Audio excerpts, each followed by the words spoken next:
தஞ்சமானீரே, என் கோட்டையானீரே, என் துருகமானீரே, என் நண்பனானீரே, என் தஞ்சமானீரே, என் கோட்டையானீரே, என் துருகமானீரே, என் நண்பனானீரே. உங்க பிரசன்னத்தில் சிறகில்லாமல் பறக்கிறேன். உங்க சமூகத்தில் குறைவில்லாமல் வாழ்கிறேன். உதவாத என்னையே உருவாக்கும் தெய்வமே, குறைவான என்னையே நிறைவாக்கும் தெய்வமே. உதவாத என்னையே உருவாக்கும் தெய்வமே, குறைவான என்னையே நிறைவாக்கும் தெய்வமே. உங்க பிரசன்னத்தில் சிறகில்லாமல் பறக்கிறேன். உங்க சமூகத்தில் குறைவில்லாமல் வாழ்கிறேன். உங்க பிரசன்னத்தில் சிறகில்லாமல் பறக்கிறேன். உங்க சமூகத்தில் குறைவில்லாமல் வாழ்கிறேன். ஆமென். கர்த்தர் நாமம் ஒன்றே மகிமைப்படுவதாக. நாங்கள் அடுத்த வார்த்தை வெளிச்சத்துக்குள்ளாய் கடந்து செல்வோம். என்னோடு பேசின வார்த்தை உங்களோடு பேசும் என்று நான் கர்த்தருக்குள் விசுவாசிக்கிறேன். நேற்றைய தினத்தின் தொடர்ச்சியான செய்திதான். அந்த செய்தியின் தலைப்பு இப்படி போகிறது: அடுத்த படிநிலைக்கு அழைக்கிறார், அழைத்தும் செல்கின்றார். அடுத்த படிநிலை எங்களுடைய உலக வாழ்க்கை, இந்த ஆவிக்குரிய வாழ்க்கை, இந்த பூமி ஆவிக்குரிய வாழ்க்கையினுடைய படிநிலைகள் என்ன, அதுக்கு எப்படி நம்மை அழைத்தார், அழைத்து செல்கின்றார். இந்த பூமிக்குரிய வாழ்க்கையின் படிநிலை தான் என்ன, அந்த படிநிலை நாங்கள் எப்படி எங்களை அழைத்தார், அழைத்து செல்கிறார். அழைத்து செல்றவர் அழைத்தவர் உண்மை உள்ளவராயிருக்கிறார். அப்படியாக அதியாமத்தில் அங்கே யோசிப்பேன், அங்கே தகப்பன் இப்படியாக ஒரு அடிமை பாத்திரமா போனவர் அதிபதியா உயர்த்தி அங்கே தகப்பனுக்கு வழிபடும்படியாக மகிமை பிரசன்னம், அங்கே அவருடைய மகிமை, அவருடைய தேவன் கொடுத்த அந்த உயர்வின் தன்மையை வெளிப்படுத்துற அவருடைய அடுத்த படிநிலை எப்படி உயர்வானது, எப்படி அது அழைத்து சென்றார் என்பதை வெளிப்படுத்தியது. அதே போலதான் யாத்ரா புஸ்தகம் 14ஆம் அதிகாரம் அங்கே 4ஆம் வசனத்துல தேவன் மகிமைப்பட்டார். எப்படியாக யாத்ரா 14:14 உங்களுக்கு ஆயுத்தம் பண்ண கர்த்தர் இருக்கிறார், நீங்க சும்மா இருங்க என்று மோசே சொன்னார். அதே போல அங்கே செங்கடலுக்கு கூட பார்வோனியனுடைய ரதங்களை கர்த்தர் என்ன செய்தார், அழித்தார். கடலுக்குள்ளே அழிச்சு அங்கே தன்னுடைய ஜனங்களை வட்டாந்திரியா நடத்தி சென்று அடுத்த படிநிலை தரையை கடந்து அங்கே ஆதியாம் யாத்ரா 15ஆம் அதிகாரம் 1ஆம் வசனத்துல அங்கே தேவனை பாடி உயர்த்தி மகிழும்படியாக அங்கே துணித்தது சத்தம் வெற்றி சிறந்தது, தேவன் மகிமைப்பட்டார். அதைத்தான் சங்கீதக்காரர் சொல்லுகிறார் 24ஆம் வசனத்திலே அங்கே சொல்லப்படுது, மகிமை ராஜா உட்பிரசிக்கிறார்.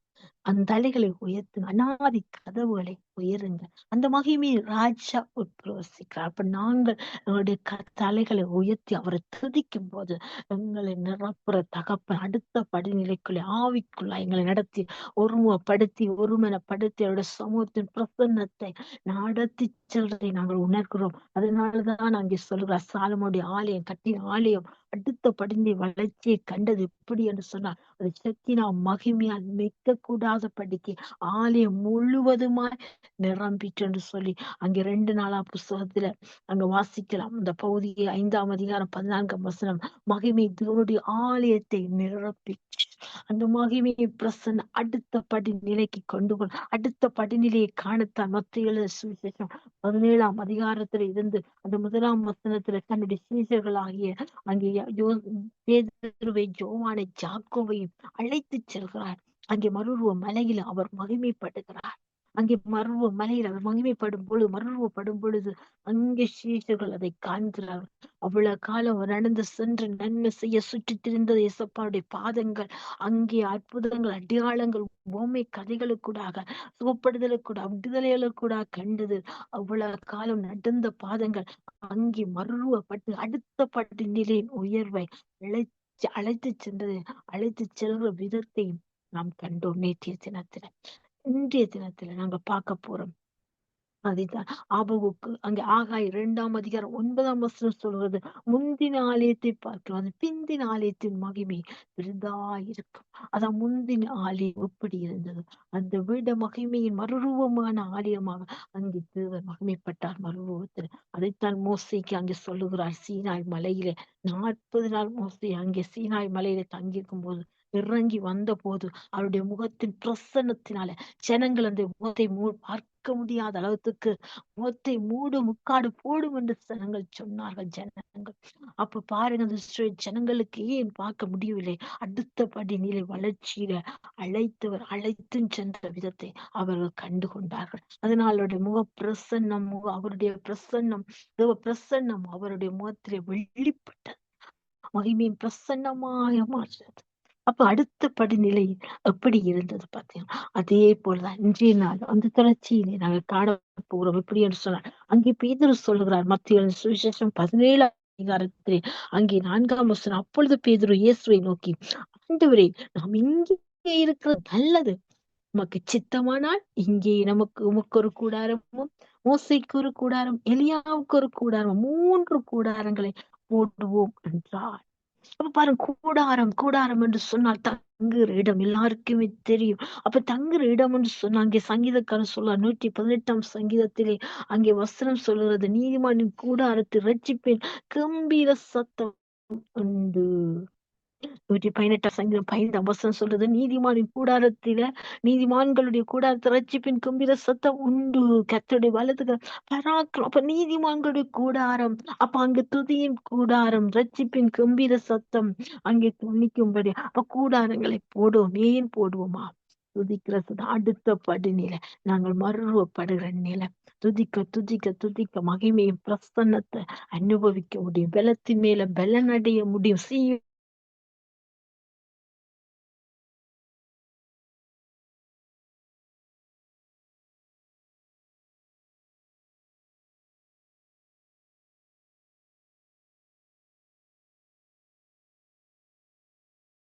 கொண்டு செல்வேன். அப்ப இங்கே கூட்டிக் கொண்டு போனவர் அங்க என்ன செய்யறார், கூடாரத்தை போட்டு நாங்க தங்கி இருப்போம். ஏன், கரண்ட் பில் இல்ல, மோர்கேஜ் பில் இல்ல, ப்ராப்பர்ட்டி டேக்ஸ் பில் இல்ல, எல்லாமே ஃப்ரீ அப்படி என்று நாங்க நினைக்கிறோம். இல்லவே இல்லை.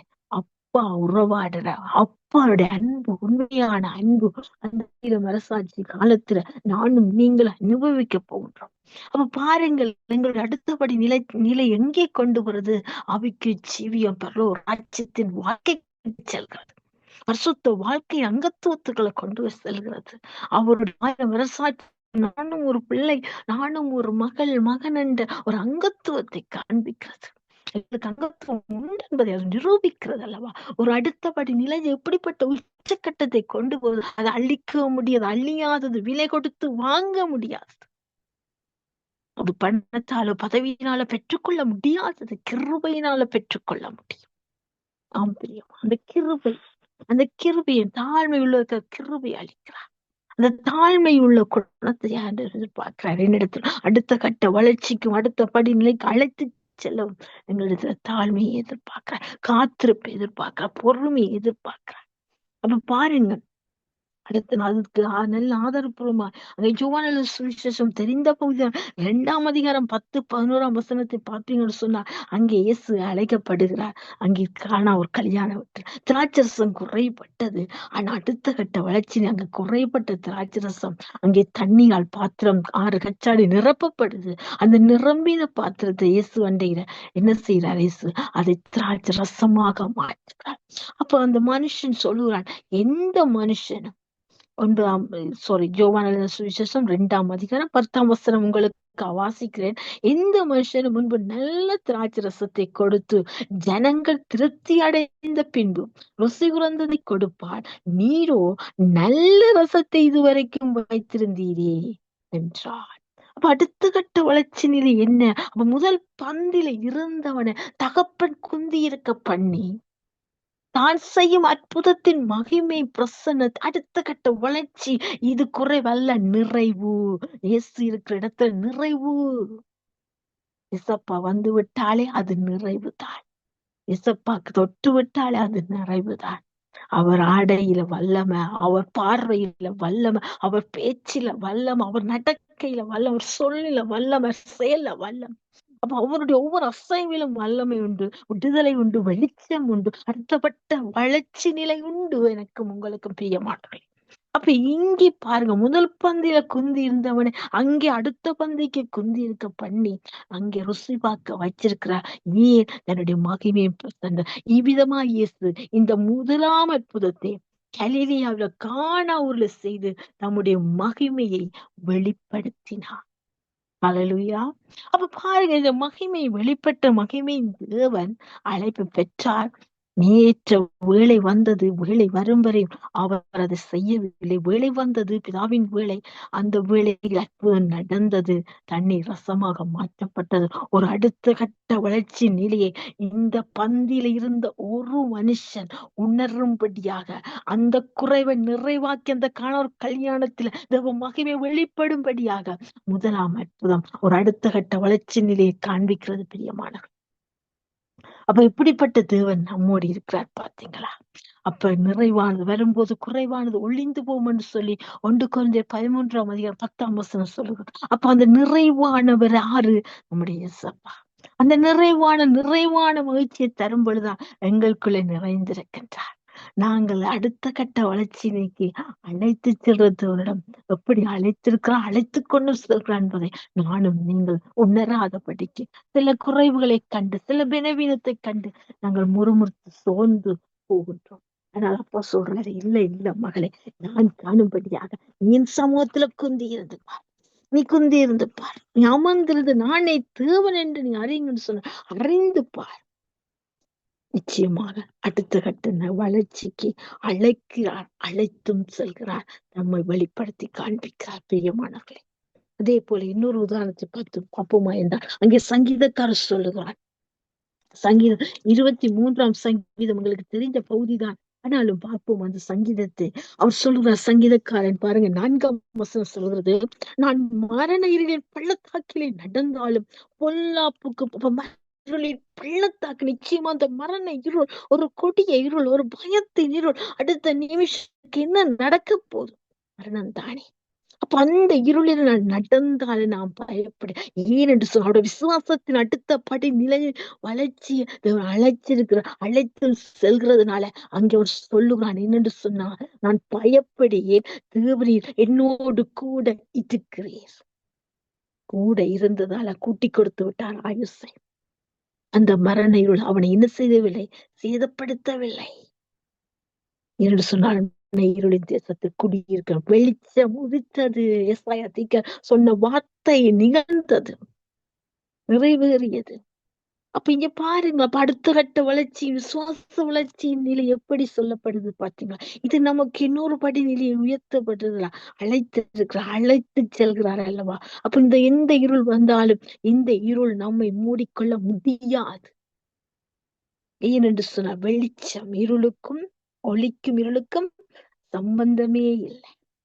வெளிச்சம் வந்துவிட்ட இருளுக்கு இடமே இல்லை. இருள் இருக்கிறது, ஆனா நம்மை பெற்றாது, நம்மை சூழாது. அதனாலதான் இவர் சொல்றாரு, என்னென்று சங்கீதக்காரர் சொல்லுகிறார், நான் மரண இருளின் பள்ளத்தாக்கி நடந்தால் பொல்லாப்புக்கு பயப்படாது. என்ன பொல்லாப்பு இருந்தாலும் நான் பயப்பட போறதில்லை. ஏன்னு சொன்னா, நீர் கூட இருக்கிறீர், உமது கோலும் தடியும் என்னை தேற்றும். உமது கோலும் தடியும் என்னை தேற்றும். நிச்சயமாக இன்றைக்கு அவருடைய கோலும் தடியும் நம்மோடு பேசிக் கொண்டிருக்கிறது. இந்த வார்த்தையான அவர். பாருங்கள், எப்படியாக அவர் தேற்றி ஆட்சி இங்கு நடத்துகிறார் பாருங்க. அடுத்தபடி நிலைக்கு அழைத்து செல்கிறார்கள். ஆவிக்குரிய வாழ்க்கைய, விசுவாச வாழ்க்கைய, எங்களுடைய மன பலத்தின் வாழ்க்கைய, பலத்தின் மேல் பலன் அடையத்தக்க வாழ்க்கைய அங்கே காண்பிக்கிறார். அதைத்தானே நாங்கள் பெந்தைக்கோஸ்து நாள்ல பார்க்கிறோம். அங்கே அப்போஸ்தலர் நடவடிக்கையில ஒருமனப்பட்டு ஊரிடத்துல கூடியிருந்தார்கள். என்ன நடக்கும் என்று தெரியாது. ஆனால் வாக்கு கொடுத்த வாக்கு மாறவே இல்லை. அம்சமான ஜாவர் மேலும் என் ஆவியை ஊற்றுவேன் என்று சொன்னவர் ஜோவல் 2:27 படி அங்கே ஊற்றினார். அந்த ஊற்றுதலுக்காக அவர்கள் காத்திருந்தார்கள். அப்போஸ்தலர்கள் 1:14 பார்க்கலாம், 1:8 பார்க்கலாம். நீங்கள் எருசலேமில போய் தேவாலயத்துல போய் என்ன செய்யுங்க, காத்திருங்களுக்காக என்று சொல்லி அவர்கள் காத்திருந்தார்கள். இயேசுவின் தாயை கூட அங்கே காத்திருக்கிறார்கள். அப்போஸ்தலர் 1:14. ஆனா அப்போஸ்தலர் 2ஆம் அதிகாரத்துல அவர்கள் பெந்தைக்கோஸ்தை நாள் ஒவ்வொரு இடத்துல ஒவ்வொருபட்டு ஒருமனப்பட்டு கூடியிருந்த இடத்துல அடுத்த கட்ட வளர்ச்சி நிலை அழைத்து செல்கிறார். எப்படி என்று சொன்னார், அங்கே நிரப்புகிறார், ஆவியினால் அபிஷேகிக்கிறார். புது பலன், புதிய வல்லமை, புதிய பலனோடு அவர்கள் செயல்பட தொடங்குகிறார்கள். பேச தொடங்குகிற அந்நிய பாஷை. அங்கே பாருங்கள் எப்படியாம். அப்பொழுது பலத்த காற்று அடிக்கிறது. அப்போஸ்தலர் 2:2 பலத்த காற்று அடித்து முழக்கம் போல வானத்தில் சடுதியாய் ஒரு முழக்கம் உண்டாகி அவர் உட்கார்ந்த வீடு முழுவதையும் நிரப்பிட்டு சொன்ன வாக்குத்தத்தை நிறைவேற்று. வாக்கினால் சொன்னதை கரங்கள் நிறைவேற்று தேவ இங்கே கரங்கள் நிறைவேற்றினார் வார்த்தையை. அல்லாமலும் அக்கினிமயமான நாவுகள், பிரிந்திருக்கு நாவுகள் அவர்களுக்குள்ளே காணப்பட்டு அவர்கள் ஒவ்வொரு மேலும் வந்து அமர்ந்தது. அவர்கள் எல்லாரும் பரிசுத்த ஆவியினால் நிரப்பப்பட்டு ஆவியானவர் தங்களுக்குள்ளே ஆவியானவர் தங்களுக்குள்ளே தந்திர வரத்தின்படியே ஒவ்வொரு பாஷைகளில் பேசத் தொடங்கினார்கள். அங்கே கூடியிருந்த ஜனங்கள் தம் மொழியிலே விளங்கிக் கொண்டார்கள். அதிசயப்பட்டார்கள், ஆச்சரியப்பட்டார்கள். இவர்கள் கலிலியர் அல்லவா, படிப்பறிவு இல்லாதவர்களா? இவர்களுக்குள்ளே எப்படி எப்படி இவர்கள் எங்கள் மொழியில பேச நாங்கள் கேட்கிறோம், விளங்கு வைக்கிறோம் என்றால் அடுத்த கட்ட வளர்ச்சி நிலை, அடுத்த படிநிலைக்கு அழைச்சார். எங்கே மேல் தரையில ஒருமனப்பட்டு ஒரு இடத்துல குந்தி இருக்க வச்சார். அடுத்ததாக அழைத்து செல்கிறார். பரிசுத்தாவி நிரப்புதலுக்களே கொண்டு சென்று ஆவியிலே பலனடைந்து அந்நிய பாஷையில பேசி அங்கே என்ன செய்தார், தேவன் பலப்படுத்தி வழி நடத்தி அங்கே என்ன நடத்துகிறதை அடுத்த படிநிலைக்கு அழைத்து சென்றதை காண்கலாம். பிரியமானவர்கள், பாருங்க அவர்கள் எல்லாரும் என்ன செய்தார்கள். இவர்கள் ஒருவேளை மதுவினால குடித்திருக்கிறார்களா, ஒன்றை கொண்டிருக்காண்டு கூட சந்தேகப்படுறார்கள். ஆனா பேதுரு எழுந்து சொல்கிறார் அவர்களுக்கு, நீங்க சிலுவையில் அரைஞ்சீங்க, ஆனா பிதாவோ அவரை உயிரோடு எழுப்பினார். அந்த உயிர்த்தெழுந்த வல்லமை தேவன் நாம இந்த நாள் நிரப்பி இருக்கிறார், நடத்துகின்றார். அதனால நீங்க என்ன செய்யுங்க, பாவம் மன்னிப்பு நிச்சயத்தை பெற்றுக்கொள்ளுங்க, மனம் திரும்புங்க, ஞானஸ்தானத்தை பெற்றுக்கொள்ளுங்க என்று சொல்லி அன்றைய தினத்துல 3000 பேர் ரட்சிக்கப்பட்டார்கள். அவருடைய வளர்ச்சி நிலை, சபை வளர்ச்சி நிலை அடுத்தபடி வளர்ச்சி சபைக்குள்ள கொண்டு வரப்படுகிறது. இன்றைக்கு நானும் நீங்கள் நிரப்பப்படும் பொழுது எங்களுடைய ஆவிக்குரிய படிநிலை அடுத்த கட்ட நிலைக்குள்ள கொண்டு போகும். குடும்பம் அசைக்கப்படும், அயல்கள் அசைக்கப்படும். நாங்க போற சபையில ஒரு எழுப்புதல் உண்டாகும். எனக்குள்ள எழுப்புதல், என் சபைக்குள் எழுப்புதல், என் பட்டணத்துக்குள்ள ஒரு எழுப்புதல், என் தேசத்துக்கு அது எழுப்புதலாய் மாறும். உங்களுடைய அடுத்த படி வளர்ச்சி நிறைய அழைத்து செல்றது, அழைத்து செல்லவே இன்றும் என்னையும் அழைக்கிறார், உங்களையும் அழைத்திருக்கிறார். இது மறைக்கவோ முடியாது. பிரியமான அந்த அப்போஸ்தலர் ஊற்றப்பட்ட அதே அபிஷேகத்தை இன்று நம்மேலும் ஊற்ற அவர் வாஞ்சியாயிருக்கிறார். நாம விட்டு கொடுப்போமா, நாம ஒருமனப்படுவோமா, ஒருமுகப்படுவோமா, எங்கள் ஆவியாத்ம சரீரம் சிந்தனை சொல் செயல் யாவும் முழு உள்ளத்தோடு, முழு பலத்தோடு, முழு ஆத்மாவோடு அவருடைய சமூகத்துல உறவாடி ஒருமனப்பட்டாளா விட்டு கொடுத்தும் பொழுது குயவன் அவர் களிமண்ணான எங்களை நம் சித்தம் போல வனைந்து தம் சாயல் வெளிப்படும் பாத்திரமாக தன் திட்டத்துக்கு ஏற்றமாய் தம் சித்தத்துக்கு ஏற்றமாய் கூடாரம் அவர் தங்குற ஆலயமாய் மாற்றி மகிமைப்படுவார். மகிமையின் தேவன் மகிமைப்பட அடுத்தபடி நிலைக்கு அழைத்து செல்ல அழைச்சிருக்கிறார் அல்லவா. அந்த வளர்ச்சியை காணத்தான் என்று அழைத்திருக்கிறார். நான் ஒரு காரியத்தை நான் பார்த்தேன். எப்படி என்று சொன்னால், தகப்பன் தான் அங்கு பைலட்டா இருந்தென்றார். மகளும் அவருடைய தாயாரும் அதில் பிரயாணப்படுகிறார்கள். மனைவியும் சொல்ல போனா அந்த பைலட்டினுடைய மனைவியும் பிள்ளையும் பிரயாணப்படுகிறார்கள். வேறு பயணிகளும் இருக்கின்றார்கள். ஆனால் இந்த மகளுக்குள்ள சந்தோஷம் என்று சொன்னா, அந்த மனைவி தாயார் சொல்லியிருக்கார், அப்பாதான் பைலட், அப்பாதான் இந்த விமானத்தில் ஓட்டுநர் வேண்டும்.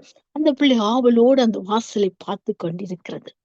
பார்த்து கொண்டு அந்த விமானம் தரை இறங்கி அந்த காட்சியை பார்க்கும் பொழுது அப்பா ஆவலாய் அந்த விமானம் தரையில் இறக்கப்பட்டு பயணிகளும் இறக்கப்படுகிறது. ஆனா இந்த மகளோ அப்பாவை பார்க்கும்படியாக அந்த கதவை பார்த்து கொண்டு அப்படியே அந்த கதவை திறக்கும் என்று சொல்லி கரத்தை ஆட்டி ஆட்டி கொண்டே இருக்கிறாள், கை ஆட்டி கொண்டே இருக்கிறாள். அப்பா அதை பார்த்து, அப்பா எங்கே பார்த்ததையா? அப்பாவும் அந்த தரையை இறக்கின அந்த விமானத்தை விட்டு அந்த கதவை திறந்து அங்கே மகளை பார்க்கிறார் எட்டி. மகளோ தன் சகையினால் அந்த கரங்களை ஆட்டிக்கொண்டே இருக்கிறாள். அந்த அன்பு உணர்வின் வளர்ச்சியத்தையது பார்த்தீங்களா? இவ்வளவு ஆவலோடு அந்த அப்பா முகத்தை பார்க்க, அப்பா அப்படியே இறக்கின அப்புறம் தரை இறங்கின அப்புறம் அப்பா என்னை பாப்பார் என்ற நோக்கம் அந்த பிள்ளைக்குள்ள இருக்குது அல்லவா? அதை அந்த அப்ப பார்க்கும் வரைக்கும் அந்த பிள்ளையோட கரம் அசைந்து கொண்டு இருக்கிறது அல்லவா? இன்றைக்கு நம்முடைய கரம் இவ்வளவுக்கு உயர்ந்து அசைகிறது. என்னப்பா இன்னை அடுத்தபடி கட்ட வளர்ச்சிக்கு நடத்த வேண்டும், நடத்துவார் என்ற விசுவாசத்தோடு அந்த கதவாகிய அவருடைய முகமாய் கதவு திறந்து என்னை பார்க்கட்டுமே, என் உள்ள கதவு திறந்து அவரோடு இசையட்டுமே, அவரின் இதயம் அவருக்கு இசைவான இதயமா, அவர் தங்கும் ஆலயமா மாறட்டும். அது வரைக்கும் என்கிற கை தராத அப்பாவை நோக்கட்டுமே. அடுத்த கட்ட வளர்ச்சி நடத்தி செல்வோம். அந்த அன்பு பரிமாற்றம் எனக்கு நல்ல பாடத்தை கற்றுக் கொடுத்தது பிரியமானவர்களே. அதே போலதான் அடுத்த கட்ட வளர்ச்சிக்கு அழைத்து செல்ல ஆசையா இருக்கிறார். ஜெபிப்போமா? ஜெபிப்போம். எங்களை நேசிக்கிற நல்ல தகப்பனே, இந்த நாளுக்காக நன்றி, இந்த வேலைக்காக நன்றி அப்பா. அடுத்த படிநிலையே அங்க அழைத்து கொண்டு செல்றீங்க அப்பா. அந்த உச்ச நிலையை காணும் வரைக்கும் உடைய பாதத்தில் எங்களை தாழ்த்துறோம், வெறுமையாக்கும். உம்முடைய முகங்கான உம்முடைய வல்லமை மேல வல்லமை பெற, வெள்ளத்தின் மேல பலனடி சீயோனை காணும் வரைக்கும் எங்கள் கரங்கள் உண்மையே நோக்கி, எங்கள் முகங்கள் உண்மையே நோக்கி இருக்க. அன்றைக்கு நீரப்பி சீஷர்களை மகிமையின் தேவன் வெளிப்படுத்தினீங்க. அடுத்த கட்ட நிகழ்ச்சி வளர்ச்சிக்குள்ள வளர செய்தீங்க, பலனடைந்தார்கள் அப்பா. சாட்சி அப்பா, வாழ்க்கை வெளிப்பட்டது, சத்தியம் வெளிப்பட்டது, வசனம் விருத்தி அடைந்தது, சீஷத்துவம் பெருகினது, சபை பெருகினது அல்லவா? இந்த நாட்கள் எங்கள் சபைகளுக்குள்ள அப்படிப்பட்ட அசைவுகள் உண்டாட்டும் ஐயா. பட்டணம் அசையட்டும், தேசம் அசையட்டும், நாங்கள் அசையணும் ஆண்டவரே. அப்படி நாம் உங்களுக்கு மகிமையா தேட்டும் எனப்பா. எங்களை தாழ்ப்புறம் வெறுமையாக அப்படியாக நிரப்பி பயன்படுத்துங்கப்பா. அடியாளையும் கேட்டுக்கணும், ஒவ்வொரு உள்ளங்களையும் நிரப்பி பயன்படுத்துங்க இயேசுவின் நாமத்தில். நல்ல கரத்துல ஒப்பு கொடுத்து விதியான வேலை வார்த்தை வெளிச்சத்துல நீங்க வழி நடத்தும்படியா இயேசுவின் நாமத்தை ஜெபம் கேட்கிறேன். ஜெபத்தை கேளும் ஜீவனுள்ள நல்ல தகப்பனே. ஆமீன், ஆமீன், ஆமீன். கர்த்தர் நாமம் ஒன்றை மகிமைப்படுவதாக. இந்த